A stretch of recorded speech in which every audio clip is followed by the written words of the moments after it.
Hello, everybody. Co-owner Om Gandhi here. Welcome one, welcome all to the audio edition of the Fireside Chats. For more stories like this, go to our website at runtrymag.com. That's runtrymag.com. You can also find us on Instagram at runtrymag, and you can also find us on Facebook at runtrybike. And now, on to the show. 1, 2, 3, 4.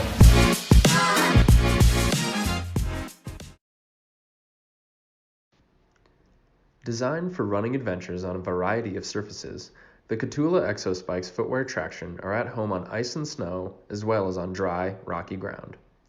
12 ultra-durable tungsten carbide spikes provide an impressive amount of grip when you need it and stand up to rocks and other abrasive trail features when you don't. Exospikes will inspire you to follow the trail less traveled, even when it's covered in ice. For more information, visit cocodona.com. Perfect timing. Om Gandhi, co-owner, joining us along with Peter Mortimer as well. Hey, Peter, thanks for joining us. Yeah. How are you? Yeah, loud and clear. Thanks for having me on, guys. I really appreciate it. Absolutely. So before we get started, we have to settle a debate here in the owner's room between Om and I, and you're going to be the deciding factor on how well this conversation goes. You ready? Okay. Pineapple on pizza, yes or no?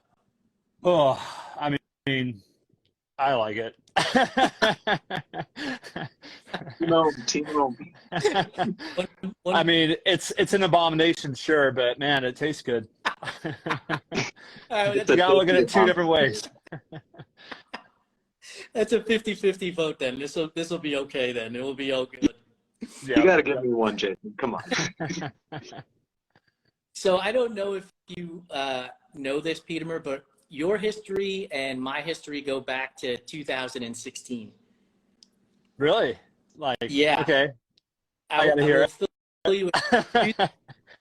In 2016, yeah, you and I raced Coldwater Rumble out there in the Australia Mountains, yep. and finished 11 minutes ahead of me. So did you feel the heat? Did you feel the pressure from me coming down, as you were coming down? I think I've done that race twice. That was my first DNF the year before. I had a bad ankle injury, and I really had no business running ultras still. I had no idea what I was doing. But yeah, that was a little bit of vengeance for the next year. So that was after I did that, I was like, I never want to run those trails ever again. Well, I'll tell you, so I had registered for Coldwater. At the time I lived in Dallas, and I just assumed, because I didn't know anything about ultra and trail running either, but I just assumed every 100-miler was a Western States qualifier, and that was the goal. So after I registered for it, a couple of months go by, I'm like, I should probably read about this race. And I'm like, oh, wait, it's not a Western States qualifier. And I registered for Rocky Raccoon 2 weeks later to get you figure I had the fitness and go and race Rocky Raccoon to get the Western States qualifier. Yep. Yeah, it's crazy. Like, I mean, you're talking, what, 7 years ago? And, like, the idea of any of the make no sense back then, right? Yeah. Like I said, I had no business really doing it. I mean, I wasn't even taking salt, like, in a race. I was just like, I was having digestive issues. Nothing was processing. And it was like, someone was yelling at me and telling me, you need to take more salt. And, all of a sudden, like, bodily functions started working. And, I just... Yeah, it was early on. It was very stubborn in the beginning, but I kind of, that's how I like to approach things and learn things is, I want to feel the absolute worst of those moments. And so next time when I'm going through it, I'm like, okay, this is what I was doing wrong. This is how I need to fix it. So let's see if you can remember a few years ago when you were at the top of Eldon. And I came hiking up to the top of Eldon during Cocodona. You had finished, a day and a half ahead of me probably. And I get there and you're like, what do you need? I'm like, to get off this fucking mountain. Like, I just want to get this over with. I remember. I see a lot of scared faces at the top of Eldon.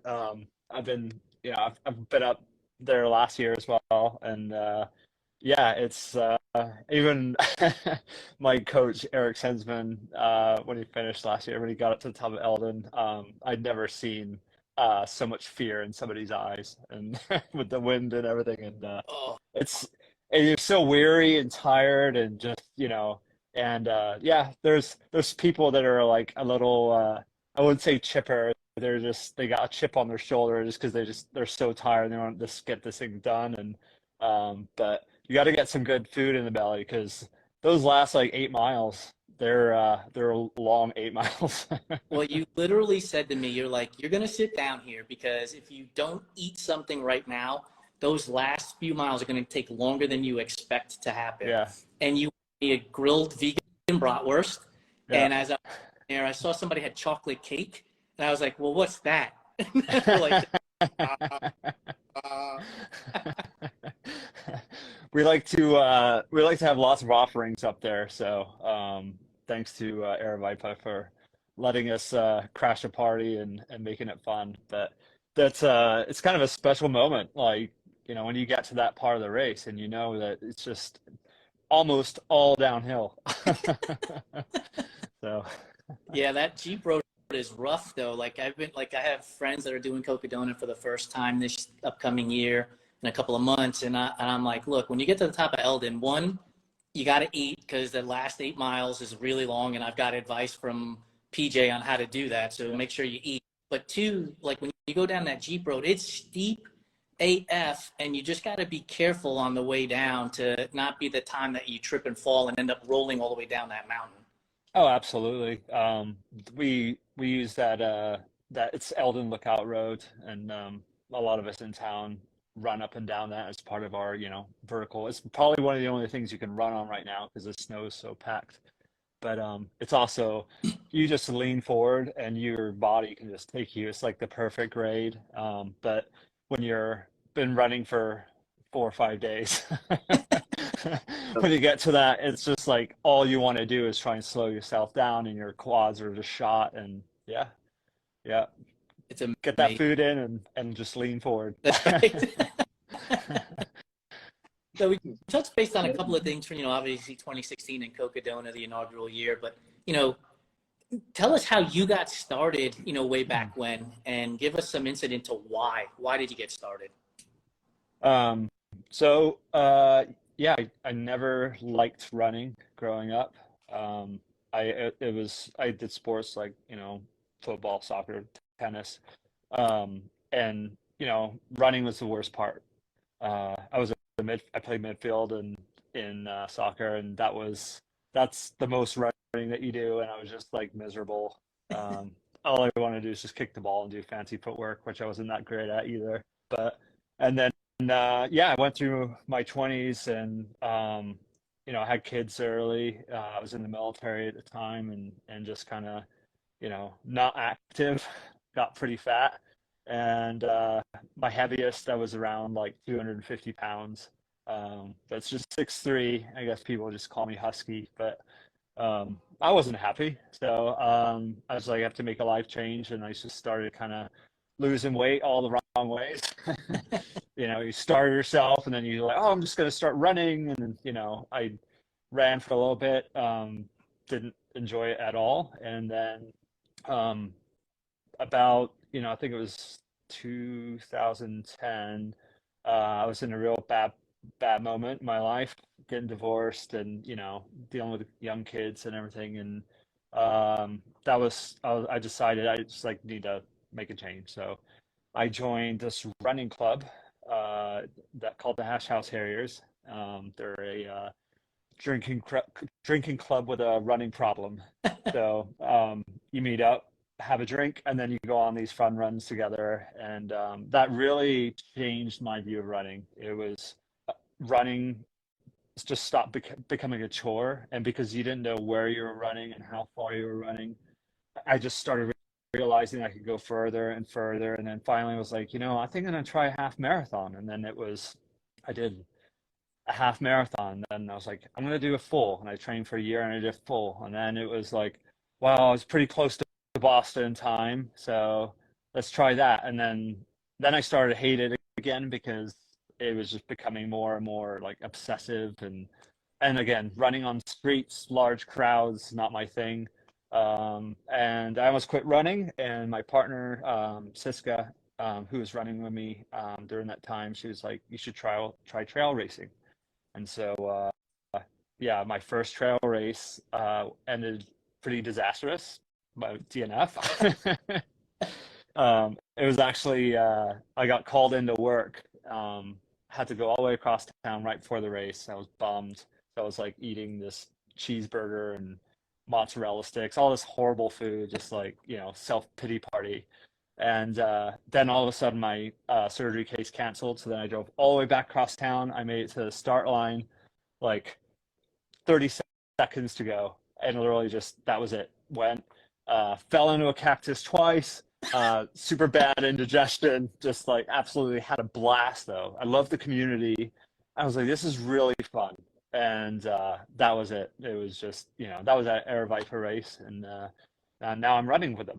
So It's amazing, right? How like these little things that add up in your career, in your history, you can reflect on and be like, yeah, I remember those moments. I mean, you're laughing now at falling into two cacti and DNFing, right? But I bet you on the day it happened, it really wasn't all that funny. It was very, very humbling because going from running marathons to like, I can't even finish this 25K. It was, but you know what? It was, I had a blast, and I had a lot to learn from there. It was like, I was semi-fast on the roads, and then I got onto the trails, and I'm like, oh my God, like, where'd this hill come from? And yeah, I've just been one of those personalities. Like once I kind of fall in love with something, then I'll just, I do obsess a little bit and try and become better. Just for me, it's just trying to better myself every year, trying get faster, get stronger. But I also know I'm working against age. And I keep challenging myself every year, harder and harder races. People will throw all these challenges at me all the time. Run this, go do this, and I'll get to it. So speaking of hard races, and you were talking about like the learning mindset. How did that eventually lead to you going and doing races like the Bigfoot, the Cocodona, and the Spine race? Yeah. So I guess when I did my first, from trail racing, I went into ultras pretty fast. I wanted to do a 50-mile race. I signed up for the Man Against Horse race, which I've done many times now in Arizona, and it's one of the oldest races out here. And you get to race horses, which is pretty awesome. Wow.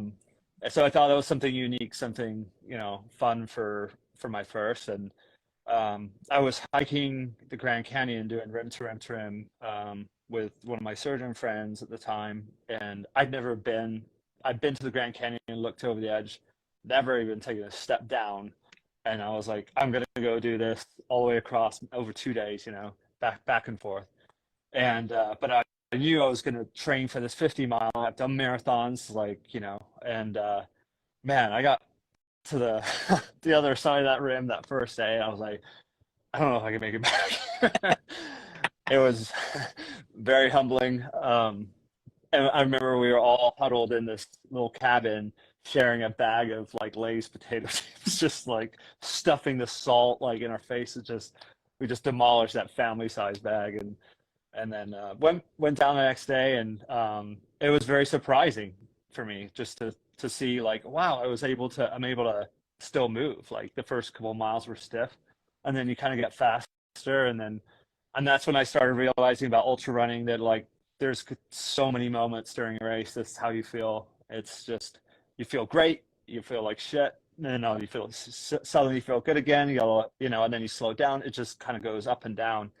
What we try to do is kind of meet somewhere in the middle, right? And yeah, I just I wanted to do this 50-miler, and so I did that. And then a month later, I did my first 100-miler, and again, no idea. I was like, oh, it's just 250 miles, like didn't know anything about nutrition and everything. And scrape by on that one. And yeah, so I did a couple of them, but I wanted to do the mountain stuff, and but I knew I was like, I got to be able to finish these races first before I even, you know, attempt those. And then my first mountain race was Massanutten in Virginia, and that's one of those beast coast races. I mean, it was a tough race, and I had many dark moments during that race, and I ended up having to walk it in. But I got it done, and I was just like, this is it. I want to do this all the time. And then I just kept signing up for harder and harder ones. I'm like, I finished this, now I'm going to do this. And eventually led to doing my first 200 in Tahoe. And I think I did that 2016. And it was so daunting because hundreds were so tough, and the thought of like just starting again. But man, what a ride I had. It was like, got it done, and had like the best crew. You know, we had like eight or nine people there, and all sporting, and had all these wild moments. It was just like the best thing, like one of the best moments, you know, memories. And then after I finished that, I knew that I wanted to do a really tough one, and so I picked Bigfoot. And I trained for that race for a solid year, and did quite well. And that was my first race, also major race on OFM. You know, taking Vespa and doing the fat adapted. And wow, I knocked. It was a harder race, and I knocked a solid day off my previous year. Wow. So I was pretty proud of that one. And then after that, it was just like, well, what's next? You know, and I just keep working my way up. You know, I've got the spine race this year. And as much as I really want to do the winter one, I can go back and see family and actually enjoy myself in the summer. So I'm doing the summer spine. And, you know, I wasn't a runner when I lived back in the UK. So I just, you know, for me, it's just kind of, I'm going to get to see like the country in a whole different perspective. That's awesome. One of the things you touched on a couple of times is your DNF and your humbling. You've been humbled at events. So one of the mantras we have at Run Try Bike is failure is not terminal. It's a building block to success. If you're being humbled and you've had DNFs and you keep coming at it and coming back to it, what's your approach to the word failure, and what does that mean to you? Wow. If you ask Siska, my partner, she'll say that I'm way too hard on myself, because I've won races and I just criticize. That's the first thing I do. To me, you know, it's always a battle with myself. As much as I like racing and competing, at the end of the day, it's always against myself, right? And you know, failure is man. There's you know, Ure, for example. I'm going back this year. That is my white whale, as I call it, of races, and that race, I know I can finish it. My first year was, I ended up pulling the plug because of an injury, and I had UTMB, which was like in 2 weeks or something like that. And I was like, I'm no way risking UTMB. You know, I spent years to do that, so I pulled myself. And then the last time I did it, I ended up racing it and chasing Anthony up the hill, and I got to like mile 86, and I was wrecked. Absolutely just, I mean, that's, for those who don't know, the Area 100's got about 42,000 feet of climbing. Honestly, it's hard for like hard's sake. Yeah. And I was crew, you know, pacer at the event. So I only covered about 25 miles, covering the whole 100. Oh my goodness. Both years I've had a pacer going over Crystal Lake, and both years they're like, never again.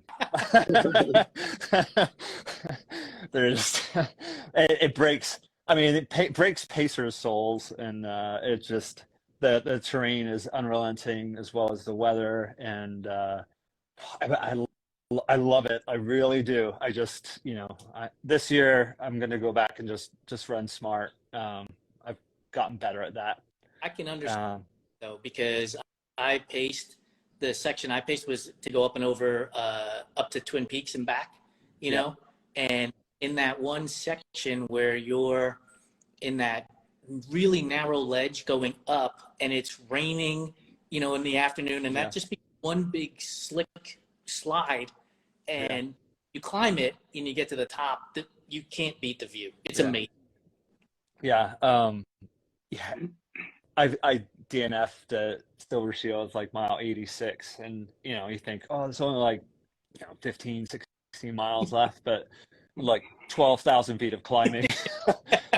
And so I was just like, you know, my body completely shut down on me that day. But it was, you know, it was warranted. You know, I was running recklessly. I was excited. I was way stronger than the last time, I think, you know, and Anthony ran a great race. I got him back to hurt. I love that kid. Yeah, no, but yeah, I'm gonna go back and just run a smart one this year. I love the San Juans, just absolutely gorgeous, gorgeous mountains. You mentioned nutrition as well, and if anybody goes to your bio on Instagram, they'll see, you know, essentially three, right, nutrition partners for you: Vespa, Spring Energy, and Element. How do all of those things work together for you, and when did you realize how you can incorporate each one of those into your nutrition plan for racing these distances? All right, so Element, I'll do that one first because they don't do sponsors. I wish they would. But they've been very kind to me, so I always tag them on there. And their product is top notch, especially if you're like low carb. The biggest thing, you know, for me is taking a low carb. You try to eat as clean as you can most of the time. You're not getting in enough salt in your everyday diet. You know, whereas most diets, people are eating just, you know, they're eating garbage. You know, that's when they're saying, you know, you shouldn't have salt in your diet because there's so much in your processed food. But, and as a runner too, you know, just burn off tons of salt all the time. So, you know, I have to take in quite a bit. So I just take in one of those packets and I just mix it throughout the day.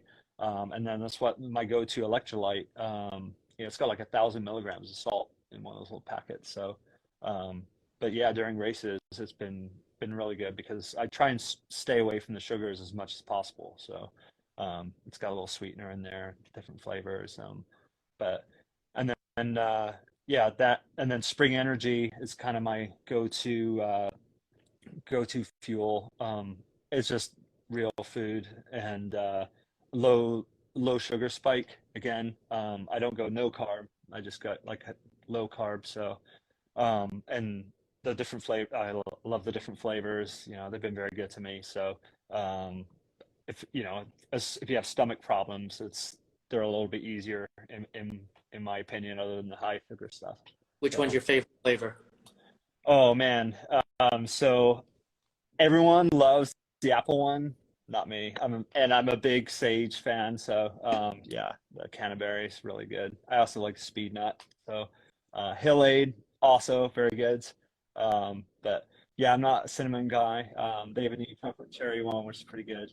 No, but yeah, I take Spring Energy and then Vespa, and that's, you know, Peter Defty's been really good to me as well. Got me on the Vespa OFM wagon back in 2017, and totally changed the way that I run. So if you know, if you ever have questions about OFM, you can always message me. Always happy to share that info with people. But basically, you know, just kind of cutting down on the sugar, running on your own body fat, and really pushing the boundaries of what you can do on your own body fat.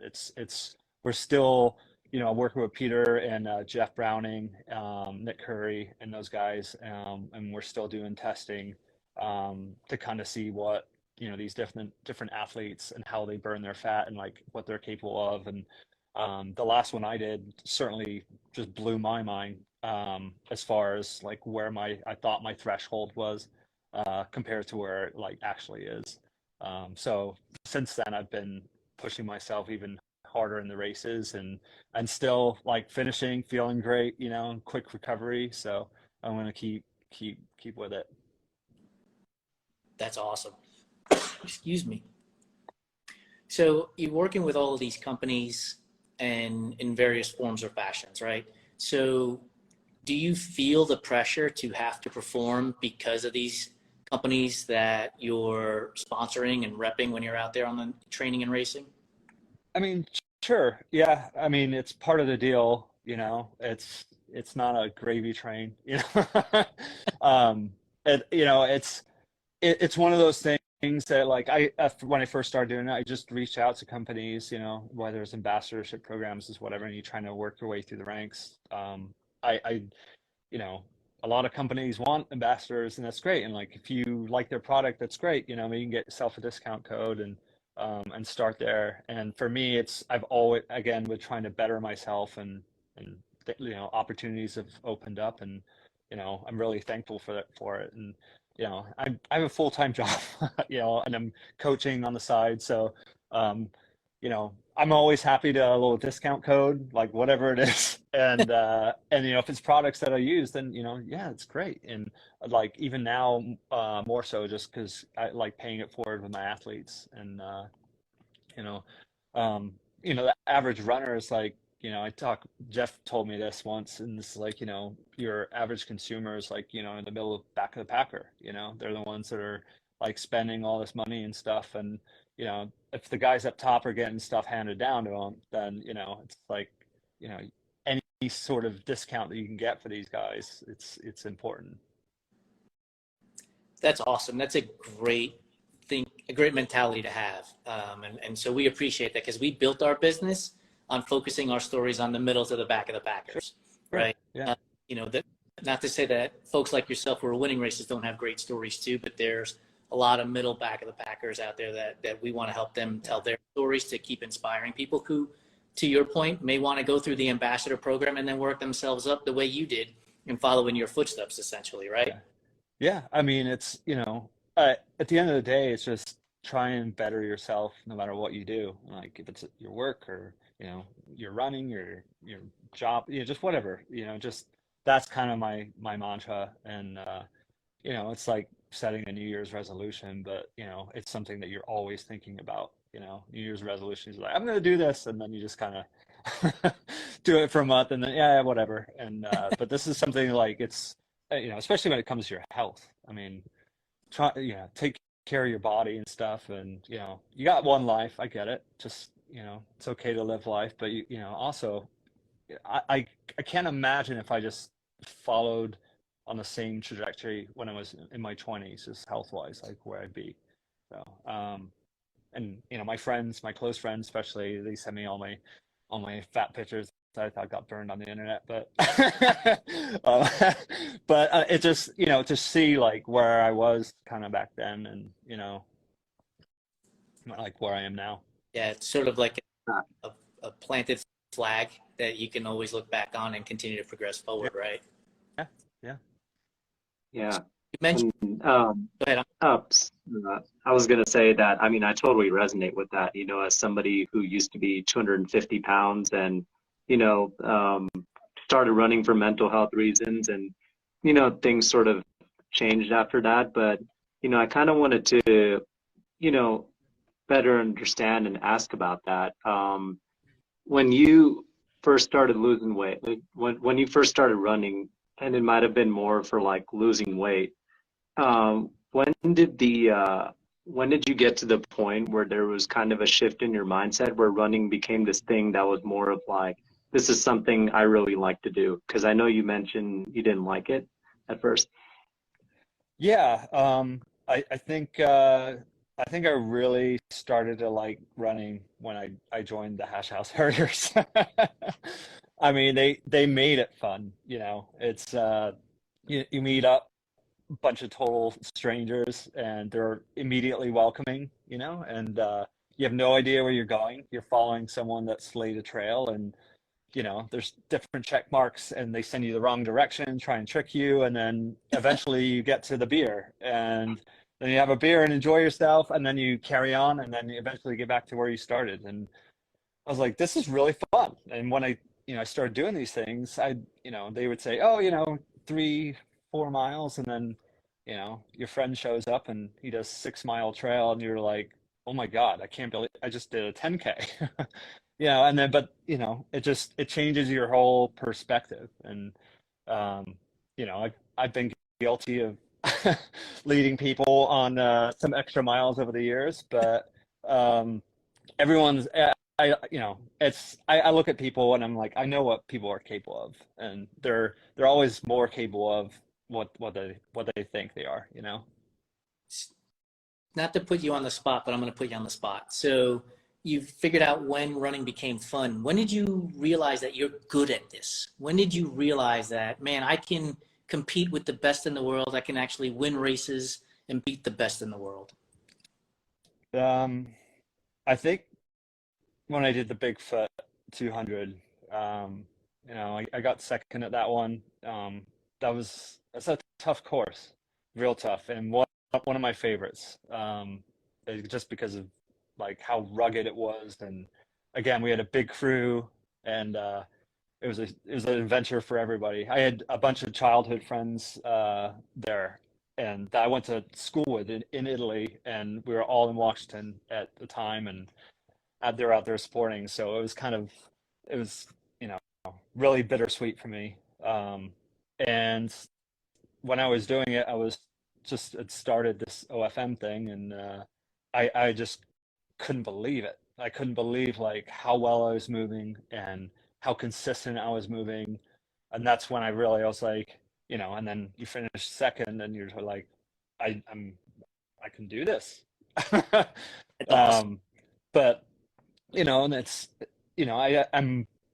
I tell my athlete, or I tell my athletes all the time, manage expectations. That's what you always have to use. Like, we always have this drive. I want to win. I want to do this. And anytime I go to these races now, I mean, like, I went to Tarawera a few weeks back, and I was like, wow, I'll be lucky if I crack top 20 on that. And because there's just so many good runners, and there's so many good runners you didn't even heard of. Just and world staged race, and I ended up finishing top 10, and I was freaking proud of that one. And because again, it's just like, I was, I'd be lucky to even crack top 10 at regular races, years ago, and now I'm doing them on the world stage. That I'm, it means I'm kind of going in the right trajectory, and that's why I like to be challenged. And at the end of the day, I try and do as well as I can in these races, but it doesn't really matter like where I finish, as long as I'm having a good time doing it. So we asked Reed Burrows this question just before his event at Black Canyon. When you're lined up at the start line and you've got, world-class people around you, you have a strategy for racing. And let's say the group goes off and they're going at a pace that's either faster than your strategy calls for or slower than your strategy calls for. How do you manage those expectations in the heat of battle in that way? Normally, music is how I control myself. I'm big in listening to music. I've got all sorts of playlists, and I try and save the heavy metal for later in the race when I'm just like warmed up and I'm ready to go. But yeah, try and keep it. Generally, I like playing like Epic's movie soundtracks early on, stuff that's just kind of like in the moment. And but yeah, it's hard sometimes to not to get wrapped up. I mean, at Tarawera this year, I did go out pretty hot, and it was straight uphill. But I also didn't want. I had an experience in Hong Kong several years ago where your first mile is just down this road, and then you just funnel into single track, and everyone is just elbowing you, and just it's very aggressive, like straight up this hill. And I was like, I don't want that. So I'm like, got 2 mile climb, whatever it was, and I was like, I know I can climb, so I'm gonna push myself out front, and then once I get far enough out there, I'll just settle back, and that's what I did. So that's, I try and read the room too with who's running, because it's like when I'm on the sidelines crewing and pacing, I love, like, a Black Canyon, I love watching the carnage. Oh, so good. so there's so much ego, so much like just raw talent, just all on the line, you know, and I'm just watching everyone blow up. It's just, but you know, anyone can have a good day. Man, that race is tricky because you descend into Black Canyon City, and when I got into Black Canyon City a number of years ago, I was like, okay, cool, we're at the 60K mark, 40K to go, and then you got to climb out of Black Canyon City, and I'm like, oh my goodness, like, why are we here now? Like, Yeah. I can't take more. Yep. That's where everyone falters. So, I had an athlete doing his first 100K this year, and we talked about it ahead of time, and because he did the 60K the year before, which basically ends at Black Canyon City. Yeah. And you know, he finished it, and we looking at splits and everything, and I'm like, okay, you're gonna go, you know, a minute slower on every mile for these first, you know, like for the first 60K essentially. And he was just like, oh my God, you know, like that, but like that seems so slow. And I'm like, so you're gonna lose an hour. You're Right. gonna lose an hour. And he ended up finishing, getting to that part an hour and a half faster than he did the year before. So I mean, and he did tremendously right after that because I paced him out of there, and we just cruised by everybody going uphill and stuff, and had a great time. And you know, just because he saved his legs a little bit, you know, it's Yeah. that race is it's a hot one. Yeah, it's sneaky hard because you don't realize it. You're running on the road to begin with, so you're like, oh, this is easy, I can do this, and you're descending in and then climbing out. It's deceptively hard. Yeah. For those of you who never raced it, take my word for it. One-time finisher, one-time DNFer as well. Yeah. So I've got a Yeah, history. it's got a lot of undulations. It's like a net downhill, but you feel like you're going up most of the That's time. You mentioned Australia, you mentioned Hong Kong, Great Britain, the US. Obviously, you've raced all over the world. Where's been your most favorite place to race? Um, so far, I mean, UTMB is pretty epic, you know. That's probably one I would love to repeat. Sorry, go ahead. Because of the course, or because of the environment, or the combination thereof? I mean, it's the granddaddy of the races out there. I mean, like it just you're on the world stage, thousands of people. It's a festival, you know, in Chamonix and Courmayeur, and like, you know, just getting to run through three countries, you know, with that much vert and just insane conditions, you know. I it's just such a raw race. I love it. We had a great trip out there in 2018, and made a little holiday out of it. We like spent 2 weeks over there, and I got to show my son and my partner Siska where I grew up in Italy, and so that to me that was a real special one. But Wales was also running across the country of Wales is also pretty awesome. And you see how happy he is to talk about UTMB? That means you have to do your job at Canyons to get me across the finish line so I can get my points to enter the lottery. Oh yeah, we're getting you. I'll be at Canyons this year. What distance are you doing? The 100-miler. Oh, me too. I'll see you there. But something tells me I won't finish 11 minutes behind you this time. It's only uphill if you keep your head down. You gotta tilt your head back, and it all becomes flat. It's just it'll change your life. I'll keep that in mind. Hey, we're getting close to the time limit here, but I don't want to get off this conversation without you talking about 8 more miles in your coaching business, and why you started that and what it means to you. Yeah. So thanks again for putting a little plug in there. Yeah. Yeah. No. So I decided about a year ago that I wanted to be a coach. And well, a little over a year ago now. But I started small, kind of under the table, and then I ended up enjoying it and got my coaching certification. And I'm still kind of keeping it small right now, just because I have a full-time job, and I really want to focused these first few years on kind of like how I can be a better coach. You know, I'm new at it. And just because, you know, I'm a decent runner doesn't mean I'll be a great coach. So it's a work in progress. But the 8 more miles thing comes from we were doing every year I do this run across South Mountain in Phoenix, and it's on the we call it the No Pants Giving hike.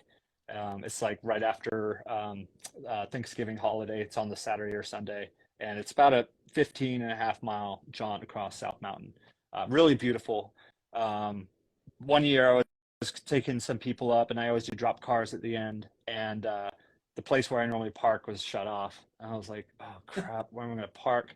So I end up parking a couple miles down, and I'm like, this is going to break them. I mean, that's a long trip, and then they've got to go and come another couple of miles. I'm like, I'm not going to tell them. And so I get to the start, and I just lead him across, and we get about halfway, the normal halfway mark, and they're like, how far is it from here? I was like, it's 8 more miles. And they're like, okay. And then a couple of miles goes by, and then like, how much further do you think? I'm like, it's 8 more miles. And they're just like, they started giving me this really serious, just like, oh God, I hate you look. And I was like, well, it's a funny story, and explain what happened. And so it just kind of, it became a running, quote unquote, running joke. Yeah. And I just kind of, you know, I ran with it essentially. I just, again, these people were like already could barely get through 16 miles, and now they're going to do another 3-4 miles, but they did it. And that's kind of my mantra, right? It's just, you know, just try something hard, do it. Yeah, I can actually see South Mountain from my apartment from here. So yeah. Well. Yep, it's a doozy. It sure is. Yeah. Hey, Peter, thank you so much. Before we let you go, we always have like some rapid fire questions, we call them. So Sure. A little bit less serious than the, you know, what's your why and DNF stories and things like that. And we usually start with the pineapple on pizza thing, which you already answered. So these may not work well though, since you're a low carb guy, even though, because we tend to focus on candy. So do you at least eat some candy still? Oh yeah. Yeah. I mean, I like sweets. I just, you know, I keep away from it as much as I can, but I love it. So the first question we typically ask is candy corn a real candy, or is it just earwax with some sugar coating? Yeah, it's an abomination. It should not even exist. So many better candies. So many. Thank you. When it comes to licorice, are you a red licorice guy or a black licorice guy? Black licorice. Black. Just we just grew up dipping it in sugar. Really? Yeah. It's a British staple right there. Black licorice, black licorice and sugar. Just From now on. What about Easter's coming up? So what about Peeps? Is that a real candy, or is that something that you should just throw in the garbage?